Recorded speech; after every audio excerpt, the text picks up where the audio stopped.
안녕하세요. 뉴스와 사람들입니다. 지난 18일 철험회의 후신인 국회 공정사회 포럼은 조희대가 사퇴하지 않으면 탄핵에 돌입한다 밝혔습니다. 조희대 대법원장의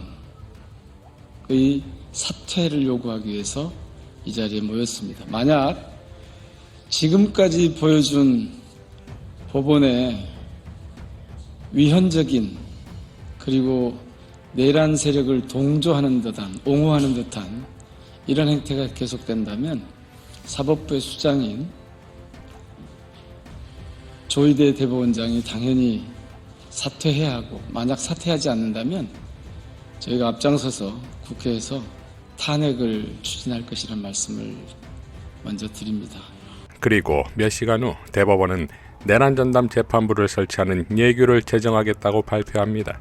이런 조희대에게 정청래 대표는 이렇게 답변했습니다. 이 절차에 관한 예규를 제정하겠다고 합니다. 진작에 하시지 그랬어요. 조희대 사법부스럽다라는 생각이 듭니다. 더불어민주당의 내란 외환 전담 재판부 설치 특별법과 사법개혁안은 당초 계획대로 추진하고 차질 없이 처리 통과시킬 것입니다. 이어 20일 조희대는 한겨레 TV에서 올해 최악의 인물로 선정됩니다. 같은 날 김경호 변호사는 촛불 집회에서 이렇게 포유했습니다. 우리 민주시민이 뽑은 최악의 인물, 올해 최악의 인물이 누군지 아십니까? 바로 저 대법원 꼭대기에 앉아있는 조희대입니다. 대한민국 사법부는 이미 사망했습니다. 그 사망 진단서에 최종 서명을 난 자가 바로 조희대입니다. 내란 동조의 의심은 명백하고 그 현실은 참혹했습니다. 내란 광풍의 그 밤에 조희대는 공간에서 무엇을 보고받았고 누구를 위해서 그 야심한 밤에 비상회의를 소집한 겁니까? 계엄시행 목적이 아니고서는 도저히 선명할 수가 없는 겁니다. 대법원은 아직도 누가 참여했고 어떤 발언을 했는지 은폐하고 있습니다. 그 은폐야말로, 그 침묵이야말로 바로 내란 동조의 자백의 시인인 것입니다. 입으로만 사법 독립 떠들고 정작 사법 독립을 외쳐야 할 때 내란 세력의 그림자 속에 숨어서 그 자체가 바로 탄핵 사유인 것입니다. 원한대로 윤석열 특별법을 통과시키는 거지만 자선이라도 이 특별법에 전담 재판부가, 영장 전담 재판부가 꾸려져야 되는 겁니다. 그리고 반드시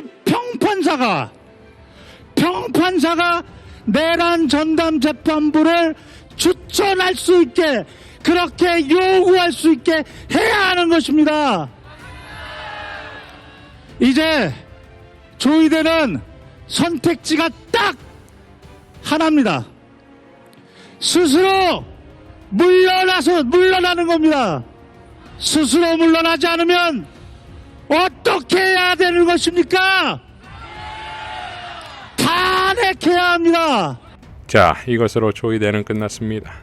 그러니까 사실상의 윤석열 내란의 얼개가 김용현이 군을 맡고 조희대가 사법을 맡아 김용현이 실행한 것을 조희대가 확정시켜주는 구조가 아니냐는 것인데, 이것을 지금 수개월간 버틴 것이 결국 예규 카드를 꺼낸 것인데, 이것으로 내란 전담 재판부를 받아들이는 셈이 되었고, 이러니 민주당은 그것도 수정안을 거부한다면 즉각 조희대 탄핵의 명분이 생긴 것이고, 어떤 대법원장도 헌재의 재판대에 서는 것을 원치 않을 것이고, 그러니 즉각 스스로 사퇴할 수밖에 없을 것이고, 사퇴를 하면 즉각 특검 수사지요.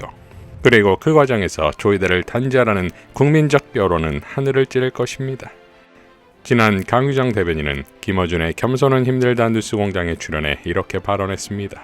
이재명 대통령께서 성남시장 시절에 집무실에 CCTV 달았던 기억나세요? 그렇죠. 본인을 찍는 CCTV를. 원래 파놉티콘은요, 이게 권력의 그렇지. 응시인데 감시를 받는 자가 약자입니다. 원래 강자는 그렇지. 파놉티콘을 만들어 놓고 위에서 내려다보는 사람이지 절대 쇼의 주인공으로 서지 않아요. 그렇지. 자기를 감시하라는 카메라를 다는 권력자가 어디 있어? 그럼요. 전통적으로 감시하는 체제를 만들어 놓고 그걸 감시하는 사람이 권력자인데 이재명 대통령은 국민 주권 시대라는 것에 대해서 국민이 주인인 대한민국을 첫 번째로 내가 감시당하겠다를 선택한 게 성남시장 시절의 맞아요. CCTV였고 국무회의도 왜 참모들이 말렸겠어요? 아, 이거는 직감적으로 한 거예요. 이건 국민 감시다. 내가 무슨 말을 하는지. 이에 대해 김경호 변호사는 이런 칼럼을 쓰지요. 역사는 소름 끼치도록 반복된다. 대중의 피로를 파고들어 환호를 받던 혁신가가 결국 탐욕스러운 위선자로 타락하는 비극말이다. 쿠팡의 김범석을 보라. 그는 배송혁명으로 박수받으며 문재인 대통령과 식사를 할 만큼 위상을 높였지만 그 끝은 어떠했는가. 노동자의 죽음을 외면하고 미국 국적이라는 방패 뒤에 숨어 대한민국을 조롱하듯 이익만을 극대화했다. 이것은 새로운 현상이 아니다. 인기를 권력으로 취한한 뒤 대중을 기만하는 것은 세계사에서 숱하게 목격된 실패한 영웅의 전형적인 말로다. 이 지점에서 이재명 대통령의 통찰은 섬뜩할 만큼 비범하다. 그는 자신을 숭상의 대상이 아닌 쓰고 버릴 도구로 규정했다. 정치인을 믿지 말라고 헌법을 무기로 자신을 끊임없이 감시하고 비판해달라고 호소했다. 권력을 쥔 자는 필연적으로 뒤에서 불평등을 자행하고 부패할 수밖에 없음을 간파했기 때문이다. 모든 업무 보고를 투명하게 공개한 것은 보여주기식 행정이 아니다.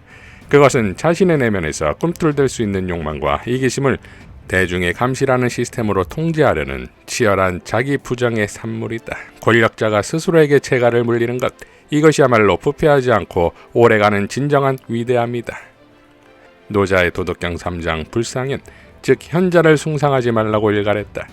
훌륭해 보이는 사람을 떠받든 순간 그 권력은 오만해지고 정치는 타락한다. 우리는 민주당 지도부와 정치 세력들에게도 이 냉철한 잣대를 들이대야 한다.